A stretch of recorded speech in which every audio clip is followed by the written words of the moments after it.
السلام عليكم ورحمة الله وبركاته. اللهم صل وسلم وبارك عليك يا رسول الله. أهلا بحبايب قلب المتابعين. النهاردة هنعمل مع بعض أحلى أكلة فسيخ في الشتاء كده بالعيش الطري. زي ما انتوا شايفين حاجة هتعجبكم وهتبقى فسيخ طيب جميل جدا. يلا بينا نشوف هنعمل الفسيخ بتاعنا ازاي. النهاردة بقى انا جبت الفسيخ بتاعنا، هو انا اقول لكم ما هوش كبير قوي، هو متوسط ما هوش كبير اللي لقيته. بصراحة يعني ابني عمال يقلب دماغي، عايز فسيخ يا ماما، عايز فسيخ يا ماما. فانا قلت ايه، بدل ما اجيب فسيخ كبير فسيخة الصغيرة ب100 جنيه، طب ما انا اجيبها انا ب50 او ب60 واحدقها في البيت واعملها ايه بايدي انا في البيت. فجبت بقى ايه زي ما انتوا شايفين 3 كيلو فسيخ، وقمت جايبه بقى ايه غسلاه حلو ومبيتاه. غسلته من نخشوشه وبيته وحطيته ينشف والصفى من ميته طول الليل، وصبحت الصبح مسكته غسل، لقيته ناشف بقى. قمت ماسكاه بقى زي ما انتوا شايفين، جبت الملح بتاعي جهزته وعليه معلقتين من الشطه كده، لفيت الملح بالشطه كده وقلبت الشطه فيه كويس. والفسيخ بتاعنا مغسول اهوت. بقى هنجيب بقى ايه الكيس عشان ايه احدقه فيه الاول، وبعدين ايه هوريهولكوا ايه مرحله مرحله كده. ومعايا برضو الزيت اهوت عشان احط على وشه شويه زيت اما اخلص. اجيب الفسيخه بتاعتنا بقى من عند الديل كده، اتك على ديلها زي ما انتوا شايفين كده، علشان احنا في الشتاء، عشان ايه الفسيخه ما تجلدش معانا ان كان صيف او شتاء. تتك على الحته ديت تلاقي الفسيخه معاكي تطيب من قدام، زي ايه تطيب كلها زي بعضها. ايه نجيب بقى الفسيخه بقى ايه من نخشوشها كده، ونملاها ملح من هنا ومن هنا. وزي ما قلت لكم برضو الفسيخه من ديلها كده نملاها ايه، نجيب النخشوش نملاه من هنا ومن هنا ملح، ومن الديل بتاعها زي ما قلت لكم نعصره نتك عليه كده. وانا بقول لكم بقى ايه جهه اودي الراس للديل والديل للراس، يعني احط رصه كده ورصه كده، رصه الراس للديل والديل للراس، عاملاهم عكس بعضه. وكل بين طبقه وطبقه ارش رشه الملح بينها وبين بعضها، بين الطبقه وبعضها كده. هنا حطيت الديل للراس والراس للديل زي ما انتوا شايفين كده، واتك على الديل كده، واملى النخشوش من هنا ملح كده بالشطه ومن هنا ملح بالشطه، وارص زي ما انتوا شايفين كده. دون تحديق اللي هو بتاع الشتوي يا جماعه، علشان ايه يستوى معانا بسرعه. دي زي ما الفسخاني ما بيعمل، عشان الفسخاني بيبقى عايزه يستوى بسرعه عشان يشغل المحل بتاعه. فانت عشان تجيبيه وتحدقيه على طول مش هيغيب معاكي في السوا، واحنا عايزين مثلا يحتق بسرعه ما يغيبش، تعمليه بالطريقه اللي انا بقولك عليها دي. 10 12 يوم ما تكوني بتاكليه هتلاقيه طيب زي ما انتوا هتشوفوه دلوقتي. امسكيه زي ما انا قلت لك كده، اتكي على ايه على من عند الظهر كده بالديل، وتقومي بقى ماليه النخشوش من هنا من هنا ملح زي ما انتوا شايفين كده. انا حددته معاكم قبل كده في الصيف. وزي ما انا فهمتكم تحطوا الديل للراس والراس للديل، رصه كده ورصه كده عكس بعضه كده، وتملي زي ما قلت لك كده النخشوش تمليه ايه ملح، وتتك على الديل بتاعها كده عشان الفسيخيه بتاعتنا تطيب معانا بسرعه. ونحط عكس بعض زي ما انا قلت لكم كده، ونجيب بقى رش ملح بقى بتاعه ونحط كده عشان الايه الفسيخ بتاعنا يبقى الملح بتاعه مظبوط كده. انا خلصت الايه تحديق الفسيخ بتاعنا. اجيب بقى ايه شويه زيت كده احطهم بايدي كده، رشهم على وش الفسيخ. هو الفسيخ اصلا كان سمين، بس انا بحب ايه ارش عليه الرشه دي.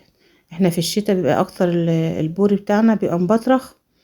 فايه فلما بتجيبي من حد تجيبي حد موثوق منه بيقولك ده مبطرخ، النوعيه دي مبطرخه والنوعيه دي ايه مش مبطرخ. انا بجيب اللي مش مبطرخ اللي هو للكسر. فانا غسلت ايدي بقى، وامسك الكيس بقى بتاعنا اربطه كويس، والبسه بقى في كيسين 3 كده، واربطهم برضو علشان ايه نحاول ايه الهواء بتاعه ما يخشلوش هوا زي ما انا هوريكم كده. تربطي كده مرتين 3 كده بالاكياس، وبعدين نجيب ايه ورق اللي هو السلوفان وهلفه اهو هوريه لكم. طولوا بالكم معايا كده بقى ايه. لفيته في 3 اكياس اهو، واربطه حلو واتك عليه كده اطلع الهواء منه زي ما انتم شايفين.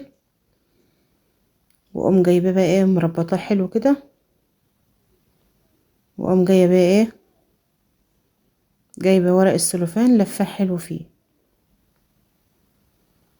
اهو. الورق السلوفان معايا اهو، الفه بقى من الجهتين الاتنين، الفه لفه يمين ولفه شمال بحيث ان هو يبقى متغلف كله بالورق اللي هو السلوفان ده. وهرجع تاني هجيب ايه اللي هو الورق اللي هو السيليكون ده، اللي هو عشان ايه الفه بيه برضو، عشان يبقى ايه ما الفسيخ بتاعنا ما يخشولهوش هوا خالص من جميع النواحي. كده انا لفيته بالورق السلوفان اهوت. ارجع اجيب بقى الورق اللي هو البكر ده، افتحه بقى والفه عليه كويس. ده هيحميه معانا كمان اكتر ان هو ما يخشلوش هوا. والورق اللي هو السيليفون دوت بيحميه من الهوا علشان يستوى معانا بسرعة. نكون عايزة الفسيخ بتاعك يستوى بسرعة تلفيه اللف ده. كده انا لفيته الجهة ديت، اجيبه بقى ايه اعمله عكس عشان ايه يبقى ملفوف من الايه من الجهتين الاتنين، يبقى ملفوف كويس ما دخلوش ايه هوا ولا من هنا ولا من هنا.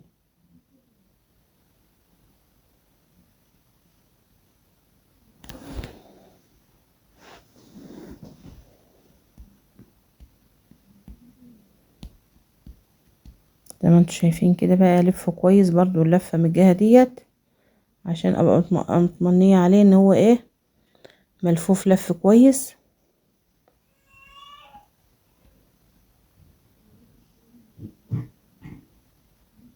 كده انا ضمنت عليه بقى ايه كده الفسيخ بتاعي ملفوف لفة مية مية.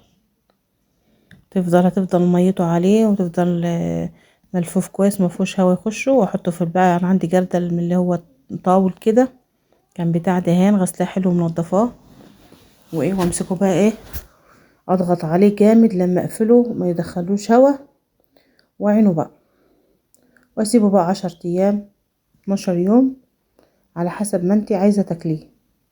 وزي ما انتوا شايفين مش اللي بعد بقى 20 يوم والكلام اللي اي حد بيقول عليه. اللي بيقعد اكبر بيبقى اللي هو الكبير بيقعد 15 يوم وتاكلي منه. الكبير خالص بقى اللي بتبقى الواحدة الاتنين اللي يجيلهم كيلو ونص او حاجة يعني بيبقى مقاسات كبيرة. انما ده كان كويس مش وحش يعني. حاجة بتقضي الغرض، مش لازم يعني يكون كبير قوي يعني، بالذات في الشتاء اللي يخليكي بقى تنتظري جنب منه ان هو يغيب على ما يستوى يكون انت عايزة تاكليه او حاجة. هو كان كويس اهوت، كان حجمه كويس ومكانش وحش وطيب ومستوي. وهتشوفوه الوقت معاك اهوت بعد 12 يوم كان شكله ايه. لو هو هتلاقيه مستوي وطيب خالص اهوت. لو كنت قعدت كان على 10 كنت هتلاقيه تمام. عشان كل ما بتغيبي على الفسيخة معاكي بتحدق، وهنلاقينا كل ما بتطيب زيادة عن اللزوم بتشرب من الملح بتاعها اكتر. زي ما انتوا شايفين انا شلت القشرة من عليها اهوت وشلت السل منه. افتحها بقى من قلبها كده ونبتدي بقى ننضف البطن بتاعها. دي البطن بتاعها بطنها سمينة ازاي، شوفي طالع منها دهن ازاي، بطنها سمينة وفيها دهن. هي قالت لي وانا بجيب منها البوري ده، قالت لي في بوري في بطاريق وفي بوري سمين. قلت لها انا عايزه الحلو الفسيخ، قالت لي خدي ده. بس فيهم 2 برضو طلعوا مبطرخين. كل بطن تفتحيه تلاقي فيه بقى دهن وسمين وحلو. شوفوا بسم الله ما شاء الله قلبها احمر ومورد ازاي. افتح لكم برضو ديت معانا اهيت زي ما انتم شايفين كده.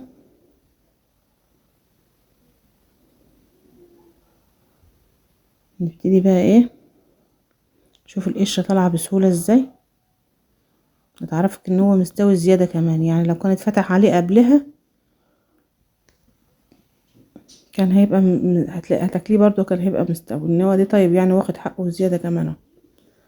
واحنا في عز الشتاء في شهر واحد اهو.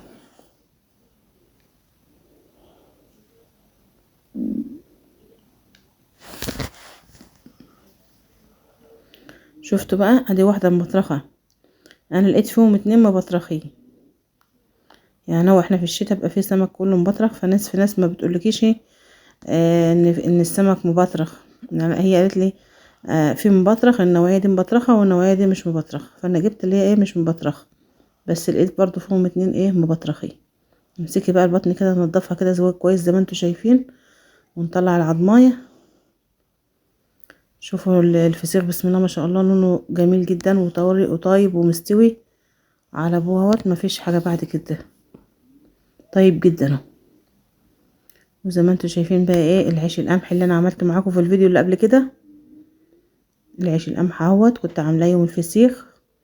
وزي ما انتوا شايفين كده، على الله بقى الفيديو يعجبكم، ما تنسوش بقى يا حبايب قلبي تدوسوا لايك، والسلام عليكم.